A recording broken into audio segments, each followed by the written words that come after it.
दोस्तों, आज हम बीएससी पार्ट फर्स्ट मैकेनिक्स में physics law and frame of reference में टॉपिक गैलीलियन रूपांतरण के बारे में पढ़ने जा रहे हैं। इस गैलीलियन रूपांतरण समीकरण में देखिएगा, गैलीलियन रूपांतरण समीकरण क्या होता है। इसमें दो जड़त्वीय निर्देश तंत्र होते हैं जिनकी सापेक्ष गति होती है, और इन निर्देश तंत्रों की जब सापेक्ष गति होती है तो इनमें जो रूपांतरण समीकरण आते हैं वो गैलीलियन रूपांतरण समीकरण कहलाते हैं। अर्थात किन्हीं दो जड़त्वीय निर्देश तंत्रों की सापेक्ष गति में रूपांतरण समीकरण गैलीलियन रूपांतरण समीकरण कहलाते हैं।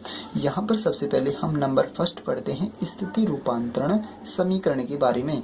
सबसे पहले यहाँ पर एक निर्देश तंत्र हमारा S है, दूसरा निर्देश तंत्र हमारा S डैश है। यहाँ पर निर्देश तंत्र S डैश इस निर्देश तंत्र S के सापेक्ष एक समान वेग v से इस प्लस x दिशा में क्या कर रहा है, गति कर रहा है। ये जो हमारा निर्देश तंत्र S डैश है, ये इस निर्देश तंत्र S के सापेक्ष v वेग से इस प्लस x दिशा में क्या कर रहा है, गति कर रहा है। अर्थात यदि हम देखें तो मान लें कि यदि t समय पर यहाँ पर कोई बिंदु P है और t समय पर इस बिंदु P के S निर्देश तंत्र में जो निर्देशांक होंगे वो होंगे x y z t, तथा S डैश निर्देश तंत्र में इस बिंदु P के निर्देशांक होंगे x dash y dash z dash t dash. अब यहाँ पर देखें, हम इस बिंदु P के निर्देश तंत्र S के सापेक्ष स्थिति सदिश होगा r वेक्टर, तथा इस बिंदु P का निर्देश तंत्र S डैश के सापेक्ष स्थिति सदिश होगा r डैश वेक्टर। तथा यदि ये निर्देश तंत्र हमारा S t समय पश्चात यदि यहाँ पर पहुँच जाता है, तब निर्देश तंत्र S तथा S डैश के मध्य जो दूरी होगी अर्थात जो विस्थापन होगा वो होगा Vt के बराबर होगा। अर्थात t समय पर निर्देश तंत्र S डैश Vt दूरी विस्थापित करता है, अर्थात Vt दूरी विस्थापित हो जाता है। ठीक है, अब हम इसमें आगे पढ़ते हैं। तो हमने देखा कि माना निर्देश तंत्र, यहाँ हम लिख सकते हैं कि माना निर्देश तंत्र S डैश S के सापेक्ष v वेग से प्लस x दिशा में गतिशील है। किसी समय t पर निर्देश तंत्र S डैश से Vt दूरी विस्थापित हो जाता है। अतः समय t पर किसी बिंदु P की निर्देशांक x y z t तथा वह x dash y z dash t dash होंगे, तथा स्थिति सदिश r वेक्टर एवं हमारा r डैश वेक्टर हो गया। अब यहाँ पर हम देखते हैं डायग्राम से, हम देखेंगे कि सदिश संयोजन, यहाँ पर एक त्रिभुज देखते हैं हम। इस ट्रायंगल में हम लगाते हैं सदिश संयोजन के त्रिभुज नियम से। सदिश संयोजन के त्रिभुज नियम से, सदिश संयोजन के त्रिभुज नियम से यहाँ हम देखेंगे जो r वेक्टर होगा वो किसके बराबर होगा, Vt plus r dash vector के योग के बराबर। अर्थात r vector is equals to r dash vector plus v vector t। यहाँ पर हम पक्षांतरण करेंगे, r dash vector is equals to r vector minus v vector t। Equation number 1, यहाँ पर हम इसको सदिश के रूप में लिखेंगे, तब i cap x dash plus यहाँ पर सदिश घटक के रूप में हम लिख रहे हैं इसको j cap y dash plus k cap z dash is equals to r vector को लिखेंगे हम सदिश रूप में i cap x plus j cap y plus k cap z minus यहाँ पर हम जो हमारा v है, v वेक्टर जो है, यहाँ पर v वेक्टर जो है वो नियत वेग v है, नियत वेग v है। अर्थात नियत वेग v किसका है, निर्देश तंत्र S डैश का।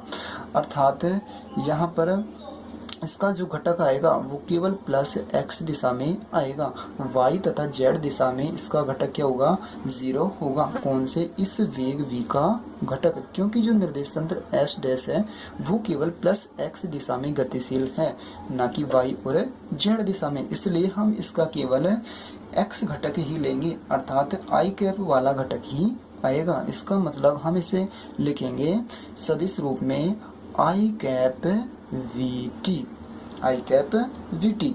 अब हम करेंगे campaign of coefficient I cap J cap and के कैप, अर्थात आई कैप जे कैप व के कैप के गुणांकों की तुलना करने पर, के गुणांकों की तुलना करने पर, तुलना करेंगे तो यहाँ से x डैश की वैल्यू आएगी x minus v t, x minus v t. Y dash is equals to आएगा y, y dash is equals to y। और के कैप की गुणांकों की तुलना करेंगे तो z dash is equals to z, और साथ ही हमारा t dash is equals to हो जाएगा t। ये हमारा आ गया इक्वेशन नंबर 2। ये हमने निकाल लिए स्थिति के रूपांतरण समीकरण, किसमें? गैलीलियन रूपांतरण समीकरण में स्थिति के रूपांतरण समीकरण। अब नेक्स्ट देखते हैं वेग के रूपांतरण समीकरण। देखिएगा वेग के रूपांतरण समीकरण, वेग के रूपांतरण समीकरण।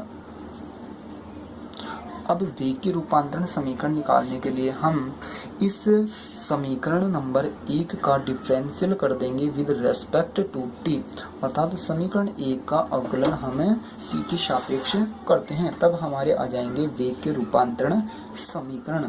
समीकरण 1 का टी के सापेक्ष अवकलन करने पर, समीकरण 1 का अवकलन करेंगे तब D r dash upon T के रेस्पेक्ट में करेंगे।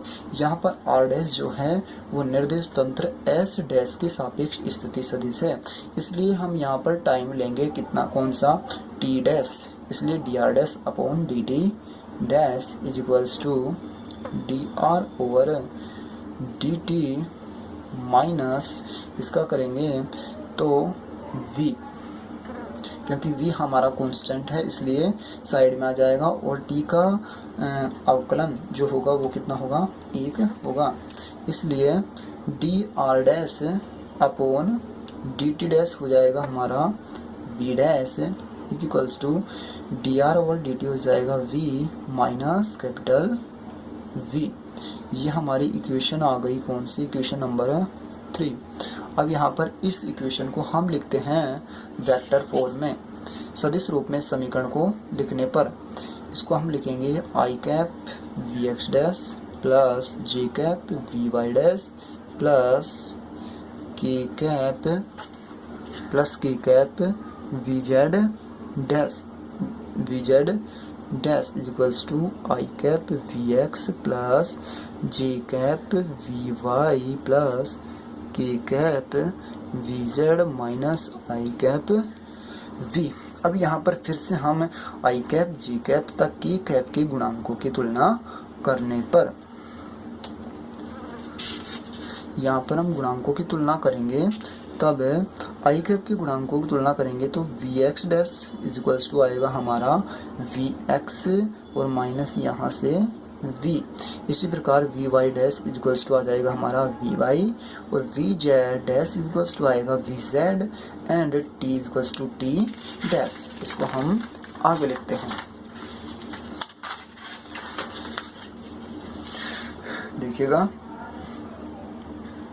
हमारी इक्वेशन आएंगी V x dash is equals to V X minus V Y dash is equals to V Y, और V Z is equals to V Z dash sorry, and T is equals to T dash. ये हमारी equation आ गई equation number 4, और ये हमारी आ गई वेग के रूपांतरण समीकरण। अब नेक्स्ट गैलीलियन रूपांतरण समीकरण में हम पढ़ते हैं त्वरण के रूपांतरण समीकरण। नंबर 3 है त्वरण के रूपांतरण समीकरण।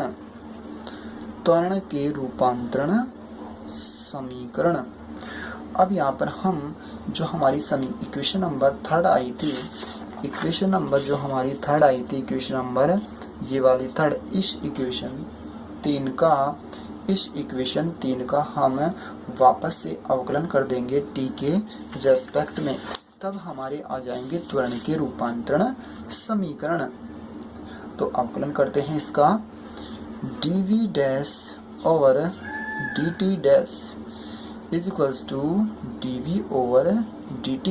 यहाँ पर हमें पता है कि v जो कैपिटल V है वो क्या है, कांस्टेंट है, क्योंकि हमारा जो वेग जो था वो क्या था, नियत था, अर्थात s डैश निर्देश तंत्र नियत वेग v से गति कर रहा था, इसलिए इस v का जो अवकलन होगा वो कितना होगा, शून्य। इसलिए इस समीकरण का अवकलन आएगा dv dash over dt dash is equals to dv over dt। अब dv डैश और dt डैश को हम लिख सकते हैं e dash is equals to, इसे हम लिखेंगे a, इसको हम लिखते हैं सदिश रूप में, i कैप सदिश घटक रूप में लिखेंगे ax dash plus j cap ey dash plus k cap plus k cap az dash is equals to i cap ax plus j cap ey plus k cap az। यहाँ पर हम i cap j cap k cap गुणांकों की क्या करते हैं, तुलना करते हैं।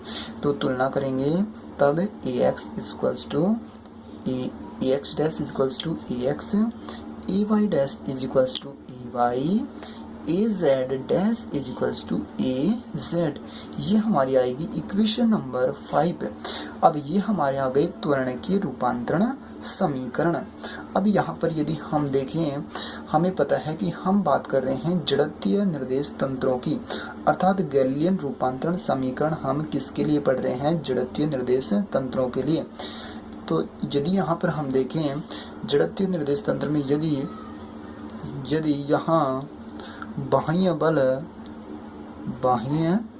बल F इज इक्वल्स टू 0 हो, अर्थात बाह्य बल की क्या हो, अनुपस्थिति हो, देन हमारी इस इक्वेशन में यदि दोनों तरफ m से मल्टीप्लाई कर दे m से, तब m a dash is equals to आएगा m a। यहाँ पर हमने माना कि F इज इक्वल्स टू 0, हमें पता है कि F इज इक्वल्स टू होता है m a। अब यदि F is equals to m a is equals to हमने क्या मान लिया, 0, इसका मतलब इसके बराबर हम क्या मान आएगा, 0।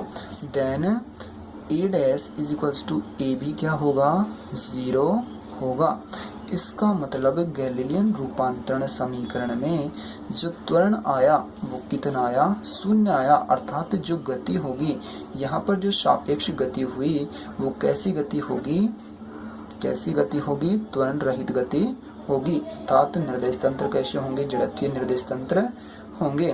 तो आप सभी का वीडियो देखने के लिए धन्यवाद। आगे इस तरह की वीडियो देखने के लिए हमारे चैनल को लाइक और सब्सक्राइब करें। Thank you.